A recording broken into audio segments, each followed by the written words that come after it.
Is it finished? Good.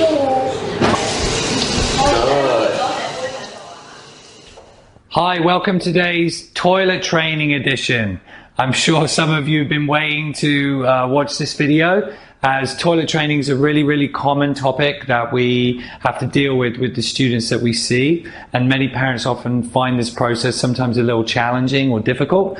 So I'm going to talk a little bit about what has been happening with Casey, and actually I thought this was going to be like a really simple 2-day kind of program, but it turned out to be a bit more complicated than I thought. So I'm going to share with you about some of that process and some of the challenges we were experiencing in getting Casey toilet trained. So the first thing that we look for when we're, getting a student ready for toilet training is we do a little bit of preparation work for them. And the first thing we need to do is we've got to identify some powerful reinforcers. And quite often one of the reasons why I think people fail with their toilet training program is that they haven't got any reinforcers, or they're not using reinforcers. They rely upon maybe just social praise as their means to encourage the students to learn how to use the bathroom, and often that isn't very effective. So we started by identifying some strong reinforcers for Casey. One thing he really likes, that you'll see as used in the video, is he really likes Play-Doh. So that's one of the reinforcers we used for him. And we started the week before just going into the bathroom every day to play some really fun games and do some different activities just in the bathroom. Because for some kids, they, the first day of toilet training, they're dragged into the toilet and made to sit down. They don't know what's going on. And sometimes that can create a lot of behavior issues. So for Casey, we did things like this activity that I'll show you now. Which one? Okay, ready, stay, go, push. Okay, Casey, you do yourself this time. Try it. And get the spray this time. You try it. Okay, ready? What the spray? Okay. So you can see they're having a lot of fun in the bathroom. He's really enjoying his time in there. It's got nothing to do with, learning to use the toilet right now, but he's used to going in there. We sit on the toilet and read books with him, which he likes to do. So all of these things are preparation in terms of him, getting ready for the toilet training program. So we did that for about a week, and we'd go in there every session for, 5-10 minutes just to do some fun things with him. Okay, so the process that we decided to go with Casey is really an intensive toilet training program. There's other kinds of toilet training programs like scheduled toileting. I'm a big fan of the intensive process because I like to get it out of the way very quickly. Other people prefer scheduled training for other reasons, but I'm a big fan of the intensive one. So basically where we begin is we start with Casey being on the toilet, and he's not wearing any pants. He's just sitting on the toilet, and we've been feeding him a few different liquids. He likes this soup that we have been giving him to drink, and he also likes to drink water. So he basically is sitting on the toilet, doing some activities with him, neutral kind of activities, reading books, singing some songs, and we're basically sitting and we're waiting for him to urinate on the toilet, okay? And it's 100% going to happen because we're going to sit there for some time, and then when that does happen, and when he does wee in the toilet, we provide a very strong reinforcement so that he can understand the contingency or the relationship between what it is we want him to do. I.e., when you go in the toilet, reinforcement will happen. Here's a video of that right at the beginning of our journey.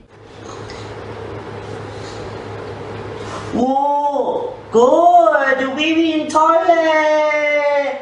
Yay, high five. Yes, high five. Oh, nice job, Casey. You wee in toilet, look. Very nice. Do you want Play-Doh or you want iPad? Play-Doh. Yeah, because you wee in toilet. You can have Play-Doh. Nice. Oh wait. Nice job, Casey. Good. Here you go. Good wee in the toilet. Nice job. Okay, so you can see a lot of reinforcement there for him when he goes, and that was the start of our journey. The next step is that we take Casey and we put him next to the toilet, okay, on a chair right next to the bowl, okay? And we do the same thing. We play toys, we do, provide him with some liquids, we wait and see what happens. And one of two things is going to happen. He's either going to get up when he needs to go and sit on the toilet. We provide no prompts. We don't ask him if he needs to go. We don't tell him to tell us that he needs to go. We don't prompt him by pushing him towards the toilet. We just sit and wait and do nothing, okay? He's either going to have an accident on the chair, or he's going to get up and he's going to sit on the toilet, one of the two. If the child has an accident on the chair, okay, you clean him up and then you move back to the first step and you wait and you provide the reinforcement when they void in the toilet, okay? When they're successful with that, you move them back to the chair, okay? So we did that process a couple of times. I think Casey had one accident, that was all. And after that, we moved him outside the room to be, he's still in the toilet, but he's sort of outside the stall of the toilet. It's further away. He can't see the toilet anymore, but he's very, very, very close. I'm going to show you the video now. We're probably about phase 3. And you can see he's got this little card, a picture of a toilet, and written on it is, I want the toilet. Because when he gets up to go to the bathroom, Ray has him also say what it is he wants. Let's take a look at that video. I want to go to toilet. Okay. All right, so by the looks of that video, it looks like it's going really well, right? He says it really clearly, and he gets up and he understands what's going on, but there are some problems happening here, okay? And we didn't really realize this until we kind of looked a bit closer, but there was some things that were prompting him or like cueing him to ask for the bathroom. And it wasn't always that he wanted to go, it was because of other kinds of things. And one of the things is when we gave him the cup to drink the water, that was one of the cues for him to ask to go. So it wasn't really that he needed to go or that he wanted to go, but if we gave him the cup with the water in it, he would drink it and then immediately ask. Let's have a look at a video of that. All right. Good job. So proud of you. Amazing. Good job. We read the toilet. All right. Let's keep reading the book.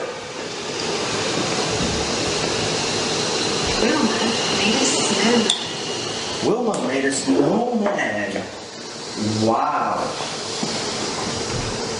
It had a red nose. I want to go to toilet. Again? Really? So you can see in that video straight away, as soon as he gets the water, here's another example of that. Look at your hand. Said Biff. Yeah. I want to go to toilet. Oh, sure. Okay, so you can see this is no good. He's not really being spontaneous. He's just waiting for us to give him the cup. And if we don't give him the cup, he doesn't ask to go. So we're in a real problem now. There's another problem too. There's another prompt or another cue that helps him to request to go. And that is when there's nothing going on, there's no activities or there's nothing on the table. He also thinks, oh, what should I do? And he'll request to go to the bathroom. Let's have a look at that. Toilet. Mm-hmm. Toilet. I want to go to toilet. Sure. So also not having anything to do, not having any things to play with, also promotes him to ask to go. Now we knew this was a problem because sometimes what would happen is he's just asked to go. We bought him, he's gone to the bathroom, we bring him outside, nothing to do, and he'll ask straight away. Or we'll give him a cup of water to drink and immediately he'll ask to go to the bathroom again. But he only just went like literally a minute ago. So this is creating a lot of problems for us in terms of getting this toilet training going. And these are the issues that we had. So our main aim is how do we get him to be more spontaneous and to realize, look, it's when you need to go, that's when you need to ask, and it's not because of the cup, it's not because where you're sitting, it's not because what's in front of you, it's all about when you need to go, you got to tell us when you need to go.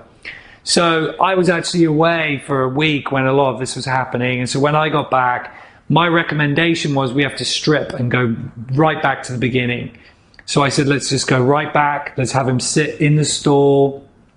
Let's get rid of the card.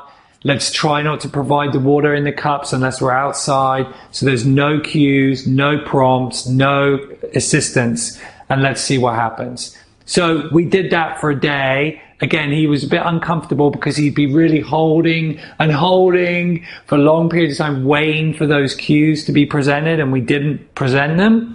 But this is a video of him after that day doing a great job. Dad, help!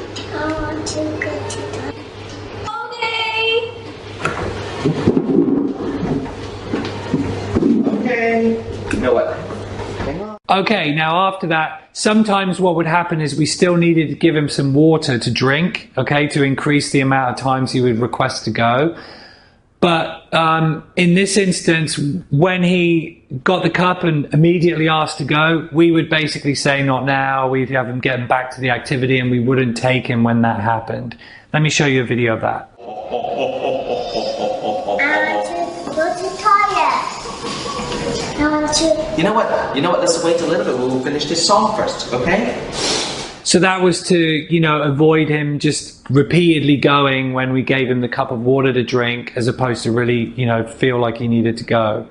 So things went well. By doing both of those things, we got back on track, and he started to request when he really needed to go, rather than because of those cues.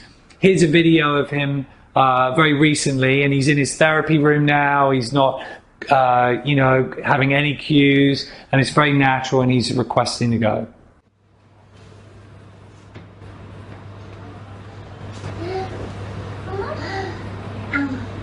I want to go to toilet. Oh, you do? Okay, let's go.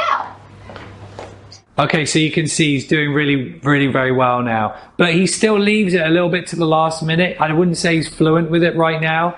He sometimes is still waiting a little to see what we're going to do or if something's going to happen. So he can hold for a while, and we've had to be very patient in not prompting him, not telling him what to do, and not providing any kind of cues, because the minute we do that, he's going to jump all over it, and he's going to just become very dependent on those cues. So we've had to be, you know, a little bit mean in sort of ignoring him when he looks like he's dancing around and really needs to go.